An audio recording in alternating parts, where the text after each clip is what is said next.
பாரதிய ஜனதா கட்சியினுடைய மொத்த முகத்திரைய, மோடியினுடைய முகத்திரையவே அமித்ஷாவுடைய இந்த கார்பரேட் முதலாளிய முகத்திரையை கிழித்தறியக்கூடிய ஒரு யூடியூபர் இந்தியாவில் இருக்காரு. த்ரூரத்தி தமிழ்லையும் ஒரு காணொலி வெளியிடுறாரு.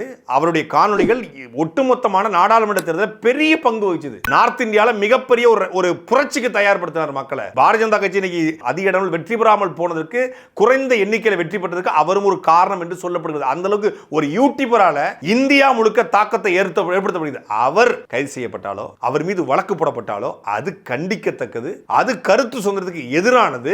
ஆனால் எப்படி சவுக்கு சங்கரை நீங்க அதோட ஒப்பிட முடியும்? தனிநபர்களை மிரட்டி, சென்னையில் இருக்கக்கூடிய ரெட் ரோ பார்ஸ் இருக்கு, எத்தனையோ இந்த நைட் 11 to 11 பார் இருக்கு. இந்த பார்களை மிரட்டி நீங்க இல்லீகலா ட்ரக் விக்கிறீங்க, இது விக்கிறீங்க, அதை கொண்டு நீ சம்பந்தப்பட்ட துறை நார்கோட்டிக்ஸ் டீம் கொடுத்து அதை கைது பண்ண வச்சா, அதை எடுத்து வீடியோ போட்டா சரி, இவர் பாராட்டுக்குரியவர். இல்ல தூய்மை பணியாளர் ராம்கி நிறுவனம் இதை பத்தி டீடைலா பேசி இதை ஒரு பெரிய ரெவல்யூஷனுக்கு தயார் பண்ணிட்டாருங்க, அதனால அவர் கைது செய்யப்பட்டாருங்க, இப்படி பின்னணிக்கு உழைச்சவருங்க அப்படின்னா கூட ஓகே. அந்த மாதிரி ஏதாவது ஒரு சம்பவம் பண்ணிருக்காரு அப்படின்னா எதுவுமே முழுக்க முழுக்க தன் சுயநலத்திற்காக ஒருத்தனை தொடர்ச்சியா மிரட்டி அடிச்சு அவன்கிட்ட எக்ஸ்ட்ரீம் போய் பணங்கிறது. 5 லட்சம் 10 லட்சம் கொடுத்து மிரட்டாத, பல்கா கொடுத்தா உன்னை பேச மாட்டேன், நீ கம்மியா கொடுத்தா அடிப்பேன், கம்மியா கொடுத்தா நான் வாங்கவும் மாட்டேன்.